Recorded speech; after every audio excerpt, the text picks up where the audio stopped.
ഈ ചേമ്പിൻ്റെ ഇല ഇങ്ങനെ മഴയത്ത് നനഞ്ഞ് നിൽക്കുന്നത് കാണാൻ നല്ല ഭംഗിയാണ് കേട്ടോ. നമ്മളിന്ന് രാവിലെ തന്നെ ചേമ്പിൻ്റെ താള് കൊണ്ട് ഒരു തോരൻ വെക്കാൻ പോവുക.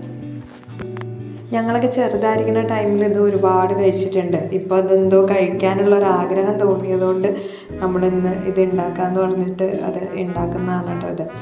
ഇതിപ്പോൾ നമ്മൾ നട്ടുള്ള ചേമ്പാണ്. നമ്മൾ തന്നെ നട്ട് അതിൻ്റെ തണ്ടിനൊക്കെ നല്ല വലിപ്പമായി കഴിഞ്ഞപ്പോൾ നമ്മൾ അതൊന്ന് എടുത്തുനിന്ന് ഒരു തോരൻ വെക്കാമെന്ന് കരുതിയതാണ്. അപ്പോൾ ഇതിങ്ങനെ എടുത്തിട്ട് നമ്മൾ അതിൻ്റെ ഇല അങ്ങ് വെട്ടിക്കളഞ്ഞിട്ട് പിന്നെ അതിൻ്റെ തണ്ട് മാത്രമാണ് ഉപയോഗിക്കുക. ചിലരതിൻ്റെ ഇലയും കൂടി എടുത്ത് അരിഞ്ഞ് വെക്കണവരുണ്ട്.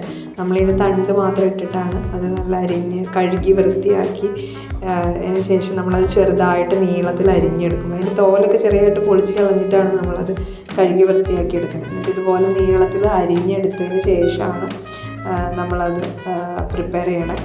അപ്പോൾ ഇത് അരിഞ്ഞെടുത്തിട്ട് പിന്നെ നമ്മൾ കുറച്ച് ഉപ്പൊക്കെ ഇട്ടിട്ട് അത് നന്നായിട്ട് തിരുമ്മി അതിൻ്റെ നീരങ്ങ് പിഴിഞ്ഞ് കളയും.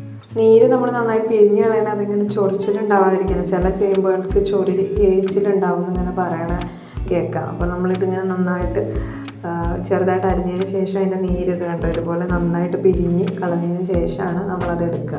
ഇനി അതിൻ്റെ കൂടെ ഇത്തിരി ചുവന്നുള്ളിയും പച്ചമുളകും കൂടി നല്ല ഇടിച്ചിട്ട് സാധാരണ പോലെ നമ്മൾ എണ്ണയിൽ കടുക് വറുത്ത് ആ ഉള്ളി മുളക് ഇട്ട് അതിലേക്ക് ആ ചേമ്പും താളും ഇട്ട് കൊടുത്തിട്ട് ജസ്റ്റ് അതൊന്ന് ആവിയിൽ വേവിക്കും. വെള്ളമൊന്നും നമ്മൾ എക്സ്ട്രാ അതിനകത്തേക്ക് ആഡ് ചെയ്യേണ്ട. ചേമ്പിൽ ഒരുപാട് വെള്ളം ഉള്ളതുകൊണ്ട് അത് ആഡ് ചെയ്യില്ല. പിന്നെ ഇത്തിരി തേങ്ങയും കൂടി ഇട്ട് അതൊന്ന് ജസ്റ്റ് ആവി കൊണ്ടൊന്ന് വേവിച്ച് കഴിയുമ്പോഴത്തേക്കും നമ്മുടെ ചേമ്പും താള് തോരൻ റെഡിയാണ്.